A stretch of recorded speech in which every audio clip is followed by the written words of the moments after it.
Hello, this is Pastor Phil Manning bringing you the Beacon of Hope podcast.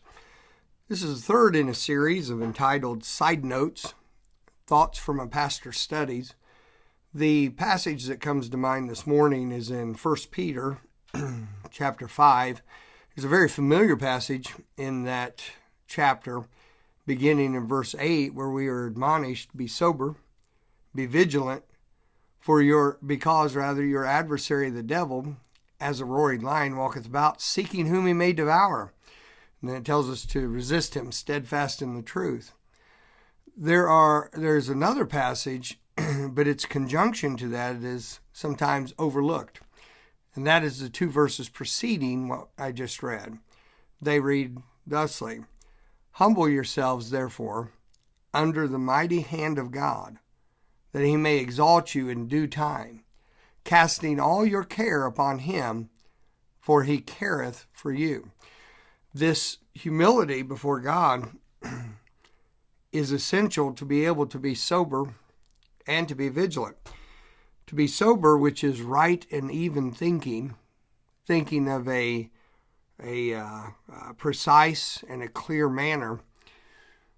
Humility is essential to that because pride causes us to think in a distorted and even a perverse and corrupt way. Then the vigilance is vital because humility is essential to the vigilance in this manner. If we are not humble, then not only are we not being vigilant against our adversary, the devil, but we actually have already given him place. He's the father of pride. When Lucifer is described in Isaiah, within the 3-verse passage, the term I will is used 5 times. He is marked by his pride.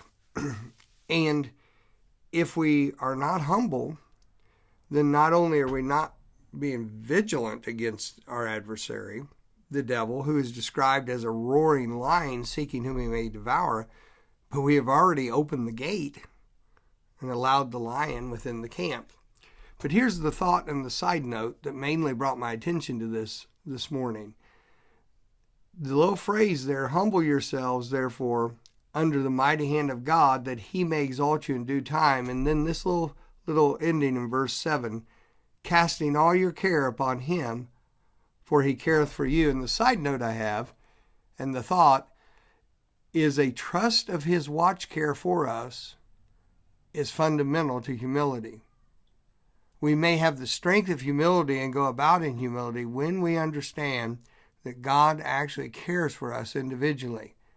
And when we trust in that watch care, we are able to go in the even strength of humility because we feel no need to prove ourselves, and we realize we don't have to defend ourselves.